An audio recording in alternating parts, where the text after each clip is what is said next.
7월 22일 선목교회 큐티 방송입니다. 기도합니다. 참 좋으신 하나님, 주님의 이름을 높여드립니다. 오늘도 말씀 앞에 섰사오니 주님께서 이끌어 주셔서 말씀의 힘과 능력을 발견하게 하시고 말씀의 인도함을 따라 나의 삶을 열어가게 하여 주시옵소서. 감사를 드리며 예수님의 이름으로 기도합니다. 아멘. 오늘 묵상할 말씀은 사도행전 8장 26절부터 40절까지입니다. 주의 사자가 빌립에게 말하여 이르되 일어나서 남쪽으로 향하여 예루살렘에서 가사로 내려가는 길까지 가라 하니 그 길은 광야라. 일어나 가서 보니 에디오피아 사람 곧 에디오피아 여왕 간다기의 모든 국고를 맡은 관리인 네시가 예배하러 예루살렘에 왔다가 돌아가는데 수레를 타고 선지자 이사야의 글을 읽더라. 성령이 빌립더러 이르시되 이 수레로 가까이 나아가라 하시거늘 빌립이 달려가서 선지자 이사야의 글 읽는 것을 듣고 말하되 읽는 것을 깨닫느냐 대답하되 지도해 주는 사람이 없으니 어찌 깨달을 수 있느냐 하고 빌립을 청하여 수레에 올라 같이 앉으라 하니라. 읽는 성경 구절은 이것이니 일렀을 그가 도살자에게로 가는 양과 같이 끌려갔고 털 깎는 자 앞에 있는 어린 양이 조용함과 같이 그의 입을 열지 아니하였도다. 그가 굴욕을 당했을 때 공정한 재판도 받지 못하였으니 누가 그의 세대를 말하리요? 그의 생명이 땅에서 빼앗김이로다 하였거늘 그 네시가 빌립에게 말하되 청컨대 내가 묻노니 선지자가 이 말한 것이 누구를 가리킴이냐 자기를 가리킴이냐 타인을 가리킴이냐. 빌립이 입을 열어 이 글에서 시작하여 예수를 가리켜 복음을 전하니 길 가다가 물 있는 곳에 이르러 그 네시가 말하되 보라 물이 있으니 내가 세례를 받음에 무슨 꺼리낌이 있느냐. 이에 명하여 수레를 멈추고 빌립과 네시가 둘 다 물에 내려가 빌립이 세례를 베풀고 둘이 물에서 올라올새 주의 영이 빌립을 이끌어간지라. 네시는 기쁘게 길을 가므로 그를 다시 보지 못하니라. 빌립은 아소도에 나타나 여러 성을 지나다니며 복음을 전하고 가이사랴에 이르니라. 아멘. 오늘 본문의 말씀은 전도자 빌립이 에디오피아의 한 네시에게 복음을 전한 사실의 기록입니다. 이 한 사람에 대한 전도를 비교적 자세하게 말하고 있는 이유는 예루살렘에서 시작한 복음이 이제는 사마리아뿐만 아니라 저 멀리 에디오피아에서 온 이방인에게까지 전파되고 있다는 의미가 있기 때문이죠. 여기서 먼저 우리가 생각해야 할 것은 이 일의 주도권이 철저하게 하나님에게 있다는 사실입니다. 이것은 빌립에게 나타난 주의 사자가 빌립에게 남쪽으로 행하여 예루살렘에서 가사로 내려가는 길로 가라는 명령에서 확실하게 나타나죠. 하나님의 주권적인 역사하심이 빌립을 인도하고 있는 것입니다. 이 길은 사실 하나님이 살지 않는 광야 길이었습니다. 그리고 사람이 없을 것 같던 그 길에서 예루살렘을 경배하고 돌아가는 에디오피아 여왕 간다기의 모든 국고를 맡은 네시를 만나고 그에게 복음을 전하게 되죠. 빌립이 사마리아를 떠나고자 한 것이 아니라 주님께서 빌립을 이끌어 복음이 들어갈 준비가 되어 있는 에디오피아 네시를 만나게 하신 것입니다. 이것은 복음의 역사가 철저하게 하나님의 주권 아래 그리고 하나님의 이끄심 속에 이루어짐을 알려주죠. 그러므로 우리가 알아야 할 것은 복음의 전파는 우리의 능력이나 힘으로 되는 것이 아니라는 것입니다. 하나님께서 우리라는 도구를 사용하셔서 자신의 복음을 구원받을 백성에게 전파하시는 것이죠. 그러니 우리는 복음을 전파함에 두려움을 가질 이유가 없습니다. 우리는 전하고 하나님이 이루실 것이기 때문이죠. 그저 하나님의 손에 붙들린 도구가 되어 하나님의 복음을 담대히 전하기만 하면 되는 것입니다. 또 하나 우리가 생각할 점이 있는데요. 그것은 복음을 전하는 도구로서 우리의 모습이죠. 빌립의 입장에서는 자신을 통해 많은 사람들이 회심하고 또 사도들에 의해 성령의 임재를 경험하며 복음이 전파되는 사마리아였습니다. 빌립과 예수님의 복음의 소문이 널리 퍼져 있기에 이제 각 도시로 가서 복음을 전하기만 하면 되는 상황이기도 하죠. 더구나 사도들 역시 예루살렘으로 돌아가며 도시들을 거쳐가 복음을 전하고 있었으니까요. 솔직히 빌립이 얼마나 애를 쓰고 수고했겠습니까? 공을 들이고 애정을 가지고 사마리아 사람들에게 복음을 전했을 것입니다. 그런데 지금 하나님은 그러한 빌립에게 그곳을 떠나 사람이 없는 광야길로 내몰고 계시는 것이죠. 빌립이 아이고 여기서 할 만큼 했으니 이제 다른 곳으로 가야지 하는 것이 아닙니다. 만약 우리가 빌립의 입장이라면 어떠한 마음이었을까요? 우리는 우리가 애써 닦아놓은 쉬운 길을 포기하고 또 다른 어려운 길을 선택할 수 있을까요? 위대한 복음의 전도자들은 그 순간에 기도와 간구 속에 순종의 길을 택함을 보여주죠. 그리고 마침내 하나님의 예비하신 뜻을 발견합니다. 오늘의 본문 역시 그러하죠. 본문의 전도자로서의 빌립은 자신이 하나님의 손에 붙들린 복음의 전달자로서 신실하시고 선하신 하나님이 인도하심을 따르죠. 그리고 결국 하나님께서 구원하시기로 작정하신 에디오피아의 내시를 만납니다. 그리고 이 만남은 사마리아뿐만 아니라 복음이 땅끝까지 퍼져나가는 확실한 증거가 되죠. 그러므로 오늘 말씀을 바라보며 우리가 기억해야 할 것은 하나님의 도구로서 복음의 전달자로서 우리의 가장 기본적인 자세가 순종이어야 한다는 것입니다.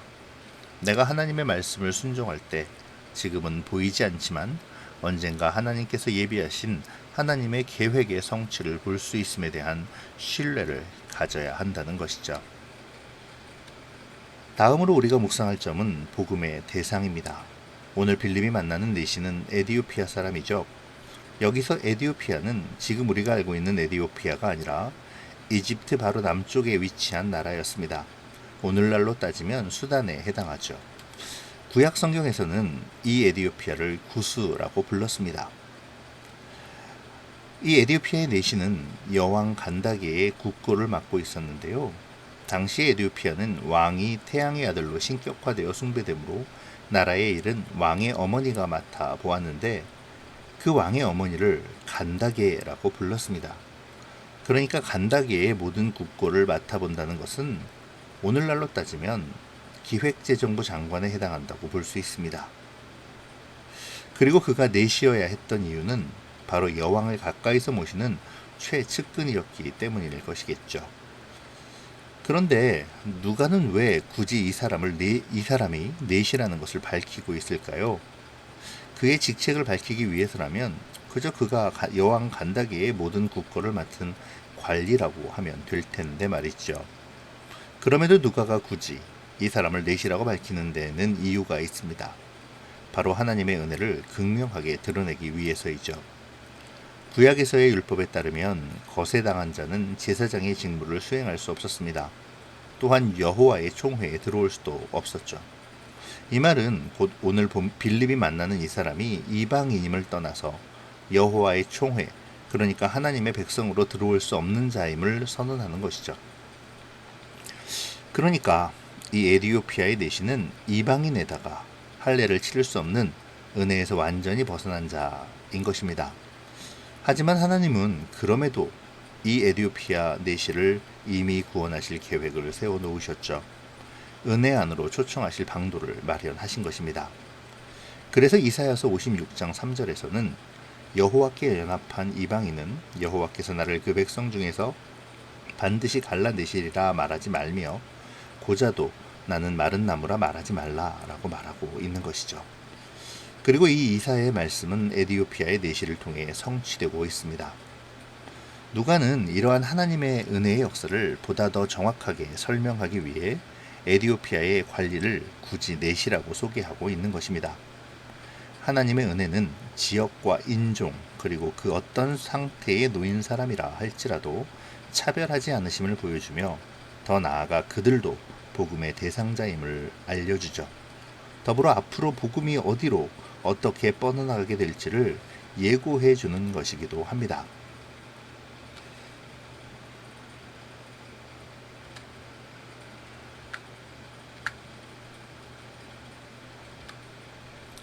그런데 특이한 점이 있습니다. 이 내시는 그냥 길을 가던 사람이 아니었다는 것이죠. 그는 예루살렘에 예배하러 왔다가 돌아가는 중에 있었습니다. 이것은 그가 단지 여호와 하나님에게 흥미를 가진 사람이 아니라 진정으로 하나님을 알며 하나님을 경외하는 자임을 알려줍니다. 율법의 명령을 따라 중요한 절기에 예루살렘 성전에 직접 예물을 드리러 나아오는 이방인이라면 그는 적어도 하나님을 더욱 알고자 노력하는 사람인 것은 분명한 것이죠. 그러나 그는 고자이기에 아마도 예루살렘 성회에 참석하지는 못했을 것입니다. 그럼에도 그는 선지자 이사야의 글을 읽고 있습니다. 예배에 대한 열정뿐 아니라 말씀을 읽고 그것을 깨닫고자 고민하고 있는 것이죠. 그때 성령님께서 빌립을 보내십니다. 그리고 빌립의 물음에 그는 말씀을 배우기 위해 또 빌립을 청하죠. 그때 그가 읽고 있던 구절은 이사야서 53장 7절과 8절이었는데요. 아시다시피 이사야 53장은 고난의 종, 곧 그리스도 메시아에 대한 예언이죠. 그는 이 말씀을 읽으며 고난을 당하는 자가 누구인지 궁금했던 것입니다. 이에 빌립이 그분이 곧 메시아이심을 알려주고 예수님께서 우리를 위해 행하신 일을 가르쳐주죠. 그러자 내시는 길을 가다가 물 있는 곳에 이르러 병거에서 내려 빌립에게 세례를 받습니다. 이 세례로 말미암아 그는 그가 그토록 원하던 예배의 자격을 얻게 된 것이죠. 교회의 일원이 된 것입니다. 그렇게 그는 구원을 받고 하나님의 자녀가 되며 생명보다 귀한 복음을 가진 자가 되었습니다. 여기서 우리는 하나님의 역사하심의 동기를 볼 수 있죠. 내시는 하나님께서 예비하신 영혼입니다. 어쩌면 하나님께서는 그를 통해 더 큰 계획을 가지고 계시는지도 모르겠습니다. 하지만 분명한 것은 그가 하나님을 예배와 말씀으로 사모하는 자였다는 사실입니다. 은혜는 값없이 얻는 것이지만 아무런 준비도 없는 사람에게 허락되지는 않습니다. 조금 더 정확하게 말한다면 준비하지 않는 영혼은 은혜가 은혜인지를 알지 못하기에 그 은혜를 받아들일 수 없죠. 이것은 다만 구원의 은혜를 입는 자들에게만 국한되는 것은 아닙니다. 하나님의 은혜로 이 땅을 살아가는 모든 그리스도인들에게도 해당되는 법칙이죠. 따라서 우리는 은혜 안에 거하고 하나님의 주권적인 은혜를 힘입기 위해 예배와 말씀 그리고 기도에 힘써야 합니다. 그때의 성령께서 우리에게 깨달음을 주시고 조력자를 붙이시며 주의 은혜 안에 거하게 하실 것이기 때문이죠. 세례를 마치고 둘이 물에서 올라올 때 주의 영이 빌립을 이끌어 가십니다. 그리고 내시는 기쁨으로 자기의 갈 길을 가죠. 이제 에디오피아 내시에 대한 빌립의 임무가 끝나므로 하나님께서는 빌립을 통해 또 다른 곳에서 복음을 전파하려 하십니다. 빌립은 아소도에서 여러 성을 지나다니며 복음을 전하고 가이사랴에 이르게 됩니다. 오늘 본문에서 빌립은 오로지 복음 전파에만 관심을 가지고 애쓰는 전도자의 모습을 보입니다. 그는 복음 증거에 대한 어떠한 대가도 받지 않으며 그의 공로를 자랑하지도 않고 오로지 그리스도의 복음을 위해 전심전력하죠. 자신이 이뤄놓은 모든 것을 버려두고 주님의 말씀에 순종하는 모습을 보입니다. 그리고 주님이 예비하신 복음의 대상자를 만나죠. 그렇게 계속 복음의 전파를 위해 주의 영이 이끄시는 대로 움직입니다. 사랑하는 성도 여러분, 오늘 우리를 부르신 하나님의 뜻은 어디에 있을까요? 물질의 축복을 주셔서 잘 먹고 잘 살라고 부르셨을까요? 세상 속에서 자기의 욕심을 채우며 세상의 즐거움을 누리고 살아가도록 복 주시기 위해 우리를 부르셨을까요? 하나님께서는 우리로 하나님의 나라를 확장하고 하나님의 복음을 전파하라고 부르셨습니다. 그러므로 우리는 오늘 전도자 빌립의 모습을 본받아야 하죠. 복음 증거 외에 다른 것에 마음을 두지 않고 오로지 주의 복음이 전파되고 주의 나라가 확장되는 것에만 힘써야 합니다. 그때에 주님께서 우리를 통해 일하실 것입니다. 그리고 모든 것을 채워주실 것입니다. 또한 오늘 본문에서의 에디오피아의 내시 역시 그러한 모습을 보이는데요. 그는 에디오피아에서 꽤나 높은 관직에 있는 사람이었죠. 그에게는 부와 명예 그리고 권세가 보장된 사람이었습니다. 하지만 그는 거기에 만족하지 못했죠. 그리고 자신들이 신격화하는 왕을 숭배하기보다 하나님을 경외하여 예루살렘에 경배하러 왔습니다. 비록 성회에는 참석하지 못했겠지만 돌아가는 길에까지 말씀을 보며 그의 뜻을 알고자 고민하고 노력하는 모습을 보입니다. 그때의 주의 은혜가 임하죠. 빌립을 통해 예수를 알게 하시고 구원에 동참하게 하십니다. 은혜 안으로 들어오게 하셨죠. 이제 그는 그 복음을 들고 돌아가 복음을 전할 것입니다. 또 다른 복음의 전도자의 삶을 살아가게 될 것입니다. 그리고 그를 통해 주님은 일하시겠죠. 그에게도 성령의 능력을 베풀어 주실 것입니다. 모든 것을 더하여 그를 통해 역사하여 주실 것입니다. 말씀을 묵상하며 우리를 보아야겠습니다. 우리는 성령에 순종하는 사명자로 전심으로 주를 찾고 있는지, 나의 욕심보다 하나님의 뜻에 더 순종하고 있는지, 세상의 권세보다, 세상의 재물보다 하나님 알기를 더 사모하는지, 복음의 전도자로 부르신 하나님의 뜻을 쫓아 순종하며 그 사명을 감당하고 있는지, 그 사명을 위해 하나님의 능력을 사모하고 있는지, 예배와 말씀과 기도에 전념하고 있는지 다시 돌아보고 결단하며 그러한 삶을 사모하는 우리가 되어야겠습니다. 오늘 말씀을 묵상하며 저는 문득 예수님의 이 말씀이 떠올랐습니다. 마태복음 6장 33절인데요. 이 말씀을 읽으며 오늘 묵상 방송을 마치도록 하겠습니다. 그런즉 너희는 먼저 그의 나라와 그의 의를 구하라. 그리하면 이 모든 것을 너희에게 더하시리라. 오늘도 말씀 속에서 나의 정체성을 찾고 내가 추구해야 할 것들을 추구하며 하나님의 은혜를 구하는 우리가 되어지기를 소망합니다. 기도로 마치겠습니다. 고마우신 하나님, 오늘도 말씀을 묵상하게 하시니 감사합니다.